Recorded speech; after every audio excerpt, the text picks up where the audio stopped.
Hey guys, it's your favorite Super Saiyan slash Demigod back here with another video. This video is going to be a bit different. I think I kind of did something like this before, but I'm not sure. But instead of doing it on a live stream, we're just going to do a video, because why not? So, I was browsing YouTube earlier, right? And I came across, I forget who it was, but I came across this channel that made a post on, I think it was what movie villain do you think would have struggled the most, or what villain, I guess, do you think would have struggled the most? Would have given the Z fighters a struggle.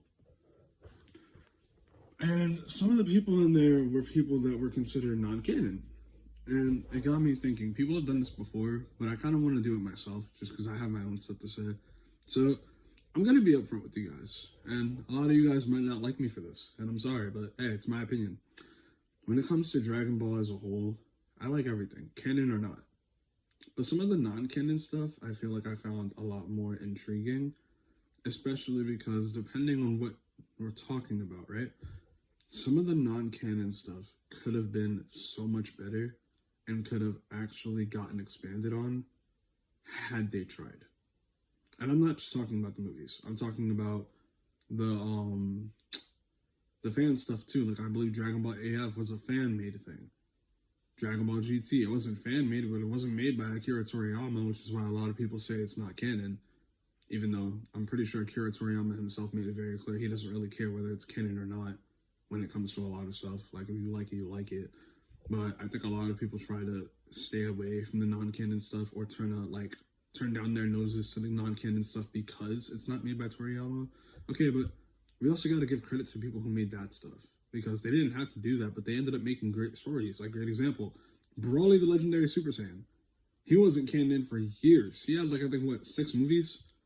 But none of those movies were considered canon. Now we have the Broly from Dragon Ball Super, the Dragon Ball Super Broly movie. And now he's canon. Okay, but what if we actually took time to do that with others? Like, great example. Let's go all the way back to the Cell Saga real quick, right? I feel like there's a way we can make this work. So, after Cell is, and by the way, spoilers for anyone who hasn't already seen all this, but let's be honest, this has been out for years. If you guys haven't seen it already, I'm going to be shocked. But regardless, spoilers for anyone who hasn't seen it. Because I know, especially for people like me who are visually impaired, the English dubbed isn't always easy to come by unless you buy it. I can't buy it because I don't have money, and YouTube, well, they tend to take down a lot of stuff. Whether it's because Funimation's making them or they just do it, I don't know. But regardless, it's not a lot of the English stuff is there anymore, unfortunately. And there's not really many places you can find it, but moving on. Going to the Cell Saga, when he's in his perfect form, or rather his perfect form, because that's where this all took place, or this would have taken place.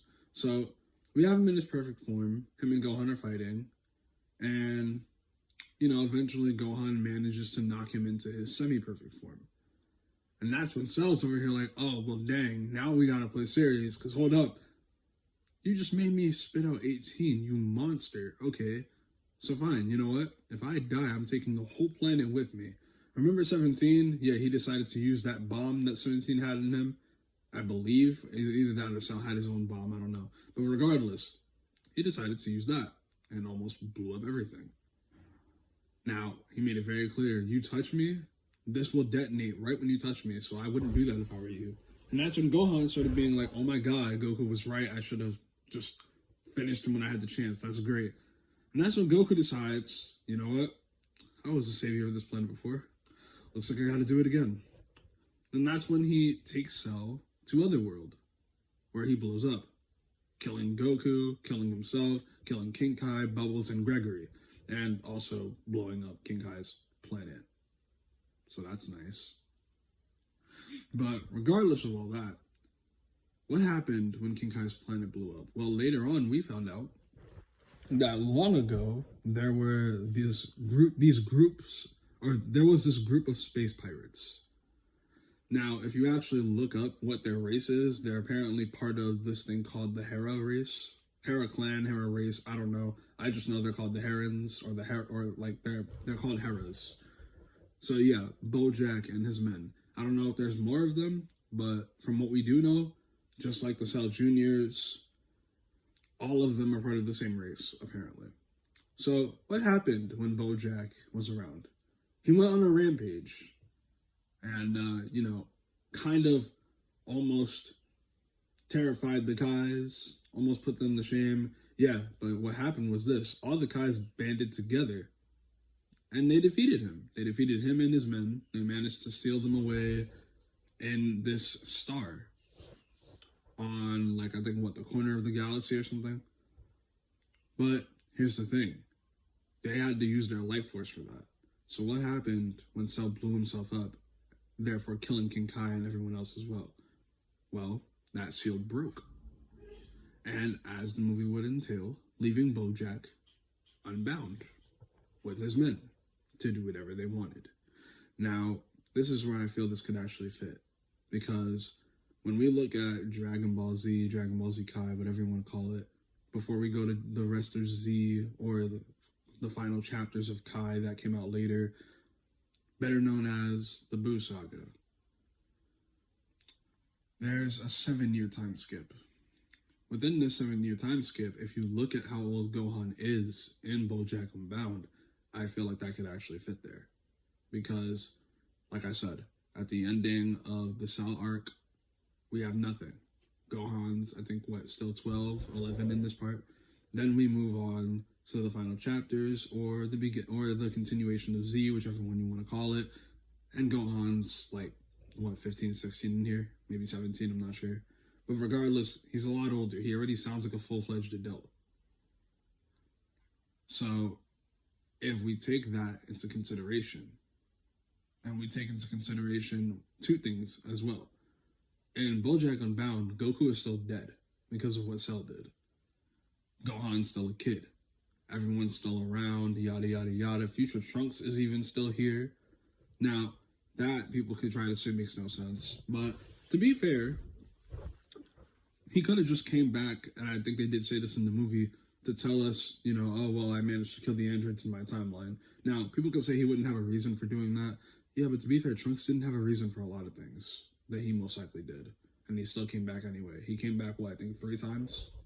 Unless we're counting Super, but that's a whole different story that we'll get into later. So, yeah. I feel like if you actually watch this movie, you don't have to say it's good or bad or yada, yada, yada, whatever. Your opinion is your opinion. But taking BoJack Unbound and making it canon, I feel like wouldn't be that big of a stretch in my opinion. Now, you can't do that with a lot of movies, but some of them you can. Shoot, if you want to go back all the way to the beginning of Dragon Ball Z, where, at the ending of Dragon Ball, you could do the same thing with Dead Zone, considering this is thanks to Team 4 Star, if I'm being honest. But within Team 4 Star's making of it, we were able to find out, Gohan is alive and everything during this, as I think we already knew. But there's a comment, if you look, and I can't put it in here because I obviously don't know how to edit all that. You guys can go watch it for yourselves if you want. But in the ending of Dead Zone Abridged, we see something happen after Gohan kills Garlic Jr., in which they're all about to go home, and Gohan and Goku are talking, and Piccolo just looks at Gohan, and in his head he says, "I'm gonna steal that kid." So, if they did that on purpose, here's what I think they're saying. At the end of Dragon Ball, when everything happened, Piccolo was defeated, and, Goku and Chi-Chi got married and all that, started their life together. They had Gohan. Dead Zone comes right after that. Then after Dead Zone is where the Saiyan Saga begins. And that's, where everything else happens. Now, again, you can't do this with all the movies. Maybe you could, but I'm just doing it with some of them. So we got that one, we got BoJack. Now, let's take it back a bit before that. Let's take it back to when the Android Saga is about to begin. When Future Trunks comes in, slices up Frieza and his father, kills them, obliterates them both. That was an awesome scene in my opinion, by the way. Look at his sword. Now, there are 2 ways he could have gotten that. He could have gotten that from Gohan, or what I like to believe, because, again, the movie did it to itself by making this a thing, if you've ever seen Wrath of the Dragon, when Tapion, who's an alien from, I believe, planet Kashfar, I want to say or no, I forget the name of the planet, but I believe the Kashfar, whatever they're called, are the group of aliens that terrorized that planet. So I forget the name of the planet itself, but Tapion's an alien that comes from this other planet, and when we see him, he's in the music box. Now, he was sealed in that music box because the Kashbar decided, we're gonna put this demon inside you and your brother, or inside, we're just gonna terrorize the planet with this demon. Him and his brother decided, Tapion being him and his brother, decided, well, here's what's gonna happen. This wizard who had an enchanted sword cut the demon known as Herodegard in half and sealed it within Tapion and his brothers, and then they were sealed in a music box. That way, you know, the monster couldn't become whole again. And these music boxes were sent all the way across the universe, sealed so that way the Kashbar couldn't even open it. Somehow that one made its way to Earth. And when that happened, well, sadly, Hoy, also known as, I think, like the leader of the Kashbar, or at least just one of the most menacing ones, decided to join him. Eventually, they got the box to open. They got the monster whole again. So we also basically found out Tapion's brother's dead, unfortunately. And due to all that, well, that's where we have Kid Trunks. Here's what I'm thinking. They didn't say it necessarily, but if you look at the end of the movie, after Herodegard's defeated and all that, and Tapion is saved and all that great stuff, the sword that was used by that wizard was also used by Trunks and Tapion in the movie a few times, I believe. And when Tapion left, he gave Trunks that sword, as in, you know, a way to remember him by. Which, again, if you go to Team 4-Star, History of Trunks, they kind of make a nod back to that too. That's another way I think they're trying to say, yeah, this could be considered canon when you really think about it, if you line it up correctly. This could be like future Trunks' childhood or something. Maybe for some reason this was only in his timeline and this never happened in ours, considering we never saw Tapion when Trunks was a kid, when we're not talking about the future. But regardless, he gives him that sword to remember him by, then he leaves. That was his way of saying, you know, I know you don't have any brothers, but you're my brother now. I want you to have this. And then when the movie ends, in the credits, we see one thing. Future Trunks coming back to our timeline to confront King Cold and Frieza. We see him saying something to them, then we see Frieza getting cut in half, King Cold getting destroyed. He uses that sword to do so. Thus, Wrath of the Dragon, when you really think about it, could also be a canon movie. So we've got BoJack, we've got Dead Zone, we've got Wrath of the Dragon. Okay, now let's go to a whole different thing. We covered those already. Now let's go here. We now have Baby. Yeah, we're going into Dragon Ball GT, everyone. Something that I know a lot of people unfortunately hate. I don't know why though. Listen, okay, it only had 64 episodes. I get it. It wasn't that great. To me, it was though. There were a lot of storylines in there that I think could have actually been told a lot better had they had more time to do what they wanted. Excuse me. So, I'm only going to talk about two of them here. But we've got Baby, and then we've got the Shadow Dragons. So Baby, or Bebi, which I think he's called in Japanese.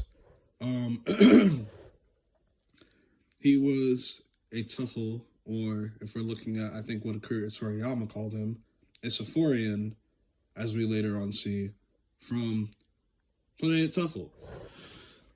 Now, here's how I think he could work. And again, I'm just covering this myself, but there's a guy on YouTube named Geekdom101 who covered this a long time ago already, and I believe it's called Dragon Ball Z, The Perfect Files, or the GT Files, it's something like that.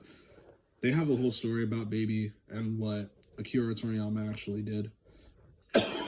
So, I think in a way he's already made canon. He just hasn't actually been put in the anime as a canon character yet, which I really hope they do. They probably won't, but I honestly, here's to hope that they do. So we've got Baby, who, like I said, he was from Planet Tuffle, or whatever the planet was called at that time. Maybe it was Planet Plant, I'm not entirely sure. But let's just say him and his group of, or him and his race of people, they're people who are more on the technological side of things. So then we have the Saiyans, the group of people that are known as barbarians, or another group of space pirates. They're the fighters, they're the conquerors, and all that. King Vegeta, leading them, came to that planet, took it over. For a while, him and the Sephorians lived in peace, until they decided, yeah, y'all gotta go. So what did they do? They did what they do best. They conquered the planet, pretty much killed everyone. Now, the King Tuffle decided to kind of use his cells as a means of getting back at them. And what he did was, if I'm remembering this correctly, he put his cells into this like robot-like thing, or mutant thing. So basically Cell, but a different thing. And, you know, sent it across the universe. Dr. Mew from the mutant race got a hold of it, or the mutant robot race, if you want me to be more precise, got a hold of them, and ended up programming Baby, thinking he was the one who did it. In reality, Baby told him what to do, we found out later. And that's when Baby pulled the same thing that the androids did to Dr. Gero. He killed Dr. Mew in cold blood, and decided, now that I'm back, those Saiyans, yeah, they're gonna pay.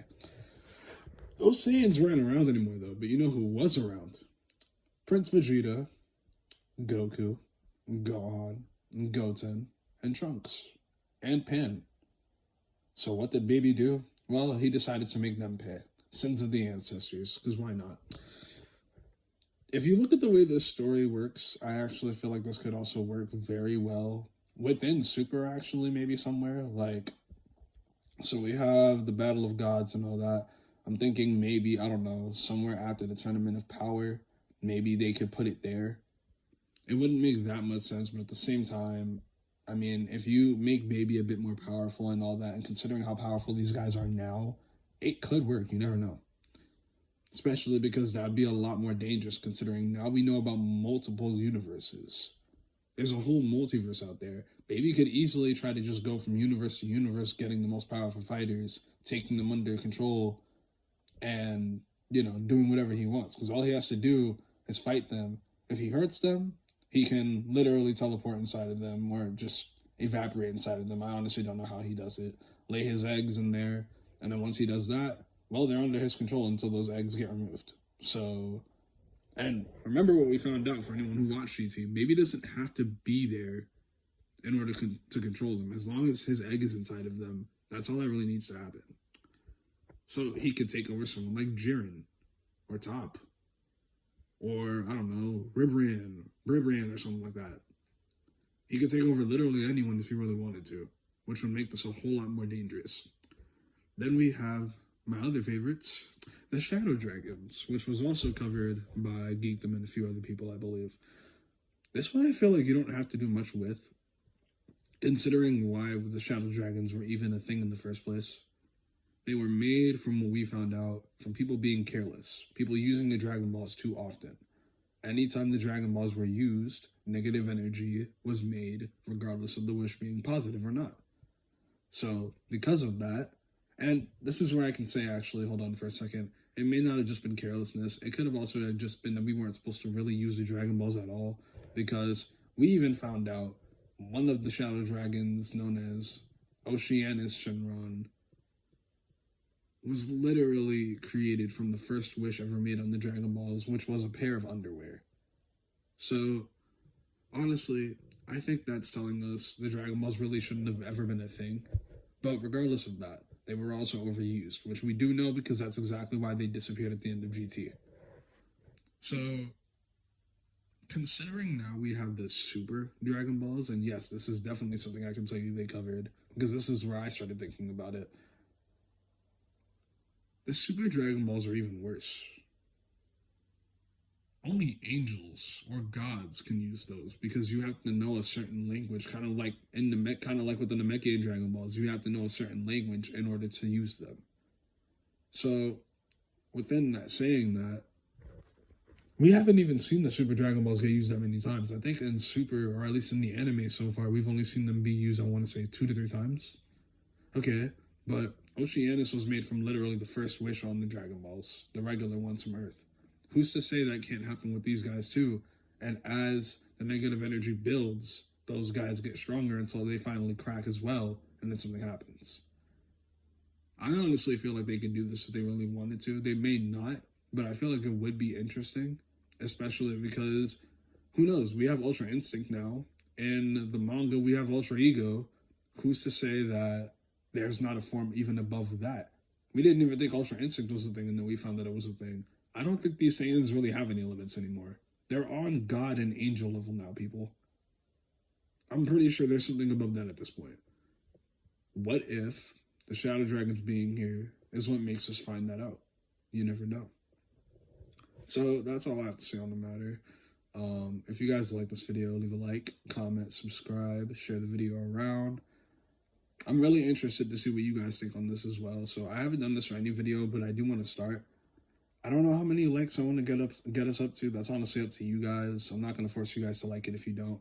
But if you guys do have any actual comments, feel free to put them in the comment section and we can have a discussion about it in the comments.